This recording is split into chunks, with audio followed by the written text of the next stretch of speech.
I see. That's H. Brown's motto. Don't tell it it's small. It's colder than hell here. It's downtown. No, it's not downtown. It's the Mission in San Francisco, and it's always warm in the Mission, right? Wrong. But actually, we've got this really fantastic propane heater off to the right here. We're increasing our carbon footprint. How in the world can we get away from increasing our carbon footprint? Hope says, I don't know. Recycling. We can recycle. Come here, Combstock. Hey, Combstock. Would you like to drink while I'll take a small break. Sit down there, Doug. Sit down. No, don't move. I need a couple more beers before I speak to H, but I came prepared. All right. I came prepared just to say, hi H. Good to see you, my friend. Some people know where the danger All right, I'm lies. switching with Doug Combstock now. Doug, sit down. It's an election day. This is Doug Combstock. He's on the Sunshine Task Force. I don't know how the hell he's still on the Sunshine Task Force. He's been hanging around by his fingernails for 2 goddamn years now. It's election day, June the 3rd, 2008. What do you think of what's happening today? What is happening? What is happening? I came down to find out. Well, Barack Obama lost in South Dakota and withdrew from the race, and Clinton is now Never the mind nominee. that. Where's F? Okay, that's not true. That's not. Where's F and G? We don't know. We're waiting for word from City Hall. The polls just closed about 10 minutes ago. So last I saw, there were 25% of 150,000 votes or something like that came in. So what do you think? What percentage do you think will get absentee ballots as opposed to those who will go the old left? Judging from my polls today, it looked like maybe 20% of the people had voted when I went in. So I would say it's going to be a very low turnout. I think that's real sad, but that's what's probably going to happen. But you know, on the other hand, they're colorful and festive, and it reminds people that it's time to vote. But when people don't see those street signs everywhere, they forget that it's time that the vote is coming up soon. You know, they see the trash in their doorway, but they're seeing that all the time now, so it doesn't make any difference. It's the street signs. So that's your job, is you put up street signs? No, actually, I make more money when we don't have street signs because people need mail, and that's what I do. I know you don't. I know what you do. But no, I agree with you. I think it was a stupid-ass thing. It's an ordinance, so we can flip it, right? I hope so. We may have to wait until this Board of Supervisors is out of commission.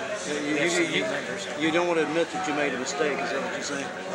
No. I mean the Board of Supervisors. This board's not going to admit that they made a mistake. Oh, no, they won't admit it. It was a huge mistake, though, folks. I'm with everybody else. It's sad to see the leftover signs hanging, usually in the rain, after somebody's lost their ass in November, December, and it goes out there. They don't have any money. They went into debt, and then they're in deep depression. And so somebody said, I don't know who the hell passed it, or brought it up. But it was a mistake. I mean, it's the money that was going into street signs, which really did let us know. They alerted us what was going on. Maybe if you had too much money, you had too many street signs and all that. But the money that was going into that is going into flyers. Now, my mailbox is full. Have you ever seen this much mail for an election like this? No, this was huge. Every day there was more. It could have been that most of it was Prop G stuff, though. Every day you get 1 or 2 of those. But I think the other good thing about street signs is that if you're an unknown person, it's a good way to become a household name. And now we don't have that, so it was kind of like, since the board that passed it, they were already elected, it was kind of like protecting themselves, you know, from any newcomers. I thought it was a shame to do that because it's one of the ways that newcomers have of becoming known. You have some abuses on the part of the city. There's a guy named Mohammed Noor who's the the deputy director of DPW, Department of Public Works. And Mohammed had this thing of getting out there at 3, 4 o'clock in the morning and cutting down all of the street signs of people that ran against the Democratic power establishment, and then saying they were an inch too low, they were an inch too high.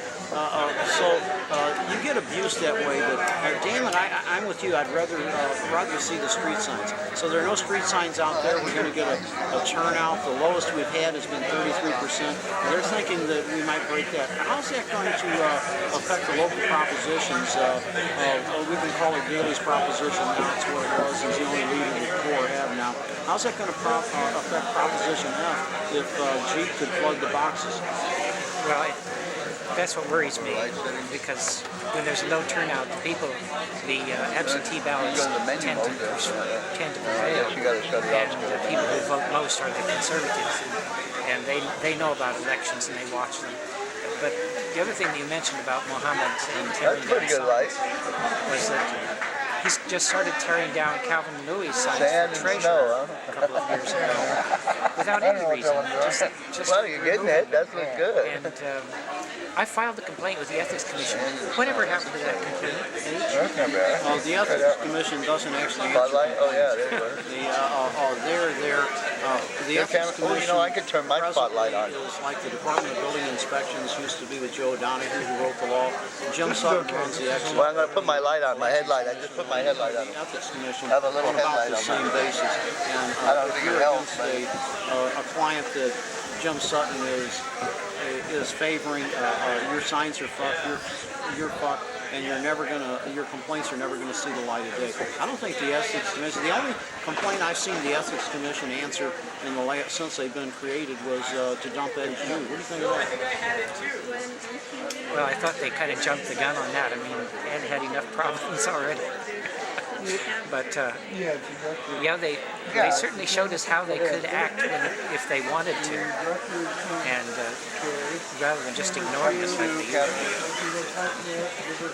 do. Another good idea gone bad, not gone bad, just not utilized totally. We can do that. We've been blessed, quote unquote, I don't know, with a reform board since 2000, the class of 2000.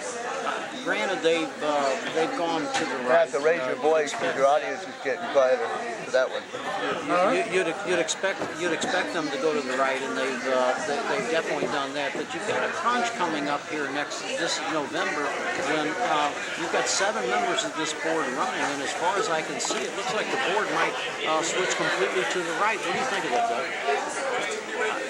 I don't see it switching to the right. I don't see how that can happen. At least I hope it doesn't. But I think we're going to get a lot of new supervisors, and that's some new blood will be interesting for us. It'll be great to see what happens. I'm real excited about it. You'll know within an hour when the new board takes office whether I'm right or wrong. And trust me, I'm right. It will. The determining factor will be who they vote for to be the president of the board. Who do you think is going to be the next president of the board, Doug?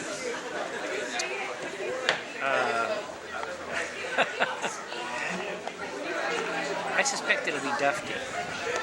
I think so too. I think he's got 5 votes in the bag now, unless they can get somebody out there to run against Farm and Shoe, and it doesn't look like it's not going to be Ron Duden, who's got his money from the Fisher family, so 6 of one, half dozen of the other. But he's got 5 votes lined up. Daley's going to vote for himself. I'm going to bet that Eric Marr is going to walk in District 1, and he'll vote for Daley is my guess. But the right has been able to split the progressive supervisors in the race for the board presidency, which doesn't mean we're going to lose by any means at all. I mean, just ask Hillary. You can be way ahead. Duffy is the new Hillary. He's going to blow it here. I hope, because Daley right now has himself and Marr. If Marr wins, but remember, I've given you the vote of the guarantee on the other side, on the Duffy side. So you've got Daley and Marr winning, and you've got Mercury voting for himself, and then you have districts 3, 9, and 11, and each of the people who are running for the board presidency are backing different candidates and sometimes multiple candidates in those races. Do you know anything about the various candidates in the races? I haven't paid much attention to it yet. I just got this June 3rd election out of the way.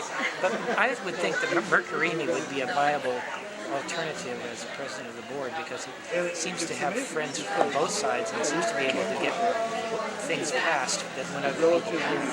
So I would think that Mercurini would be a viable option.